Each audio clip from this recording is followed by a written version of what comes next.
안녕하세요. 자기계발 및 마음건강 지킴이 에렌입니다.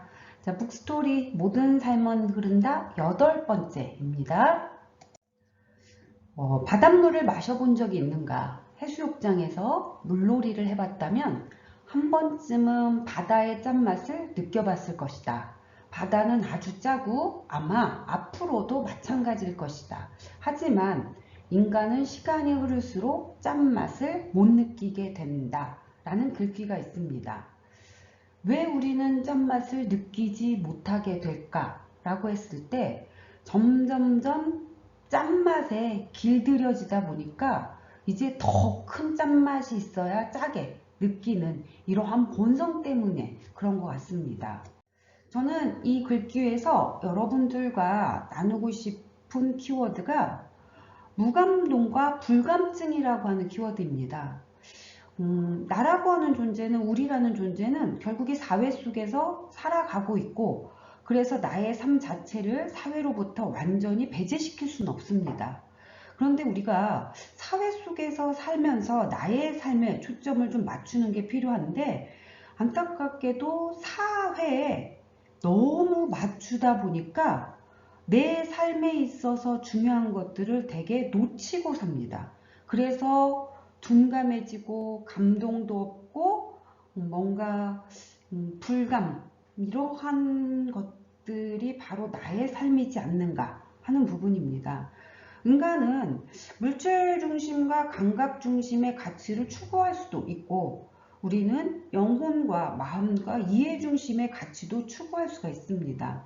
그런데 우리 사회가 안타깝게도 영혼이라든지 이해 중심의 가치는 어느 순간부터 무가치한 걸로 치부가 되고 물질 중심과 감각 중심의 가치에 너무 초점을 맞추고 있는 것 같습니다. 한국 사회는 일명 우리 사회는 관계를 중시하는 문화라고 표현합니다. 그래서 우리는 실질적으로 관계를 되게 중시했지만 안타깝게도 이 관계가 수평적인 관계보다는 되게 위계적인 관계인 것 같습니다. 여기에 물질에 초점을 두는 사회가 너무 만연되어 있다라고 하는 부분입니다. 객관적인 데이터도 한번 살펴보면 전 세계 선진국입니다. 17개국을 대상으로 삶에서 당신들이 가장 가치 있게 생각하는 게 무엇입니까? 를 조사한 결과 대한민국만 유일하게 물질적 풍요가 1위로 답이 나왔습니다. 이만큼 우리는 물질이라고 하는 게 되게 중요해진 사회에 살고 있습니다. 그리고 2위를 보면 건강이랍니다. 제가 볼 때 타인의 가족의 건강이 아니라 자기 자신의 좀 건강인 것 같습니다. 그리고 속상하고 애석하게도 대한민국은 3위가 가족이다라고 하는 부분입니다. 그런데 대부분의 잘 사는 국가에서 1위는 다 가족이었습니다. 사람과 관련이 되어 있는데 우리는 사람보다도 돈에 너무 초집중하고 있는 것 같습니다. 한국에서 몇 년 살아본 어떤 저널리스트 외국인이 한국에 대한 평으로서 타이틀을 이렇게 잡았던 글을 본 적이 있습니다. 한국은 공동체주의의 장점은 사라지고 자본주의의 단점만 남아있는 국가이다. 그런데 저는 그 글귀를 보면서 되게 마음이 아팠습니다. 어쩌면은 우리 한국 사회가 가지고 있는 최대의 자원은 공동체, 관계, 사람 중심 이런 것들이 되게 중요한 사회인데 언제부턴가 우리는 이런 것들을 무가치하고 무의미하고 그거보다도 돈에 집중을 하는 그런 사회가 된 것 같아서 마음이 좀 아픕니다. 우리 삶에는 눈에 보이는 게 있고 눈에 보이지 않는 게 있습니다. 솔직히 이제 보이는 것에 예를 들면 자동차, 몸매, 시계, 가방, 집 이런 것들 되게 보이는 것들입니다. 이를 우리 이제 물질이라고 하는데 이 물질은 만족이 없습니다. 왜냐하면 내가 아무리 근사한 벤츠를 타도 누군가가 롤스로이스를 타고 나타나면 내 벤츠는 만족스럽지가 못합니다. 그래서 대체적으로 보이는 것에 초점을 맞추는 삶은 나한테 집중하기보다 상대방이 갖고 있는 것에 집중을 할 것이고 내가 부족하고 내가 없는 것에 초점을 맞출 것이고, 그래서 네가 갖고 있는 것들을 내가 갖춰야 되는, 그래서 욕심이 더 많고 욕망에 집중을 할 수밖에 없습니다.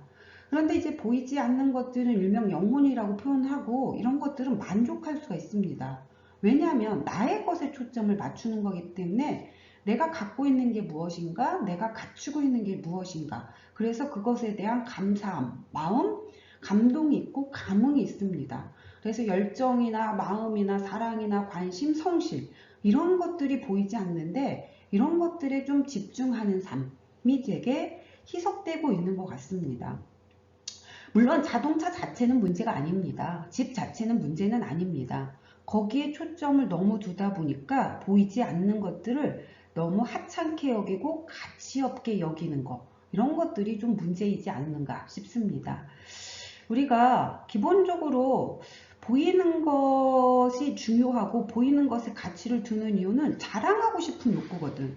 그래서 타인들로부터 부러움도 받고 싶고 타인들로부터 승인, 인정 받고자 하는데, 아무리 집을 내가 근사한 집을 사고 살아도 벤츠를 타고 다녀도 말했던 것처럼 롤스로이스 앞에서는 깨갱깽 해야 될 것이고, 내가 60평에 살고 있어도 100평에 살고 있는 사람 앞에서는 60평은 하찮은 것에 불과할 겁니다. 그래서 이 보이는 것 갖고 목소리를 크게 내는 거는 무의미합니다. 어떻게 본다면 증명하는데 한계가 있다라는 부분입니다. 그런데 나의 열정, 나의 마음, 나의 사랑, 나의 관심, 나의 성실, 이거 내가 너 거보다 더 커 주장할 수 있습니다. 우길 수 있어. 왜? 보이지 않기 때문에 증명하는 것 자체가 안 돼. 그래서 내 마음이 네 마음보다 더 큰 사람이야. 내가 더 너보다 사랑과 관심을 많이 갖고 있는 사람이야. 이런 걸로 우기는 그런 삶이 좀 필요하지 않을까 싶습니다. 여러분들의 삶이 보이는 것과 보이지 않는 것, 과연 나는 어디 쪽에 좀 초점을 맞춰야 될 것인가 했을 때 점점점 나이가 들어가면 물질이라고 하는 게 그렇게 큰 영향력이 없습니다. 보이지 않는 것들 놓치고 가지 않도록 한번 신경을 써 주시면 좋겠습니다. 자, 모든 삶은 흐른다 지속되겠습니다.